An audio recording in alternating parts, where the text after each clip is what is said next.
rise to speak about the 50th anniversary as well, and I want to commend the remarks of both the senior senator from Oregon and the senior senator from Illinois about this 50-year anniversary since President Lyndon Johnson first sent his message to Congress that would later become both the Medicare and Medicaid programs.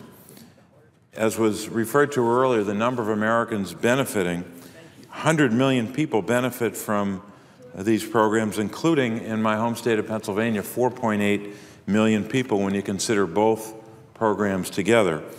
When President Johnson sent this message, he said, and I'm quoting here, "Our first concern must be to assure that the advance of medical knowledge leaves none behind. We can and we must strive now to assure the availability of and accessibility to the best health care for all Americans, regardless of age or geography or economic status," unquote.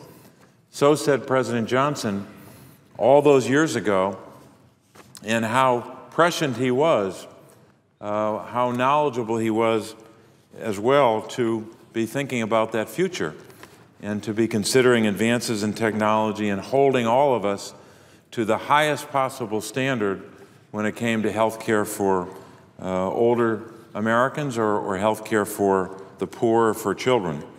We know that in the ensuing 50 years now, we've strived to make that vision of President Johnson a reality.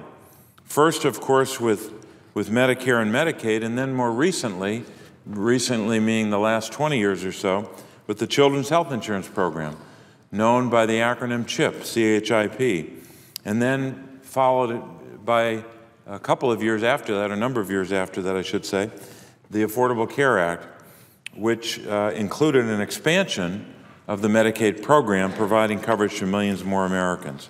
We know that when Medicaid was created in 1965, the U.S. government put forth a promise to ensure that the most vulnerable members of society would have access to health care, whether it's our children or whether it's frail elderly members of our family living in nursing homes or individuals with disabilities. Medicaid ensures that they have access to health care.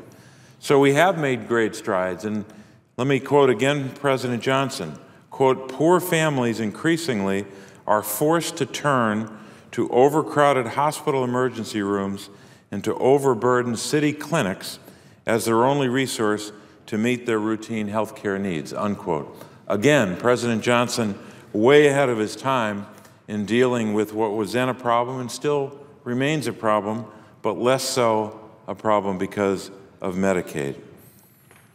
This important lifeline, Medicaid, to health care, having been created 50 years ago, was strengthened in 2010 and helps ensure that millions of Americans have access to quality, comprehensive health care. So we must continue to make sure that we guarantee Medicaid remains strong and provides such needed care to those in our society who often get overlooked. We must never forget that Medicaid is the program that many middle-class families and lower-income older citizens and people with disabilities turn to when they need extended nursing home care. Sometimes we refer to it as long-term care. So when it comes to long-term care for poorer families and also long-term care for middle-class families, often millions of Americans are turning and have turned for their long-term care to Medicaid, and we should remember that.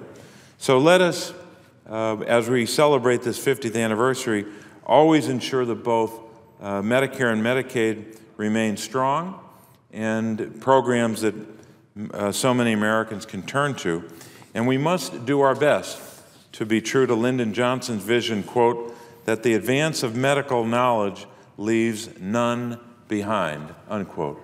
So, Mr. President, it's a very important anniversary, and it's a good reminder about our obligations here in the United States Senate to protect both Medicare and Medicaid. And with that, I would yield the floor.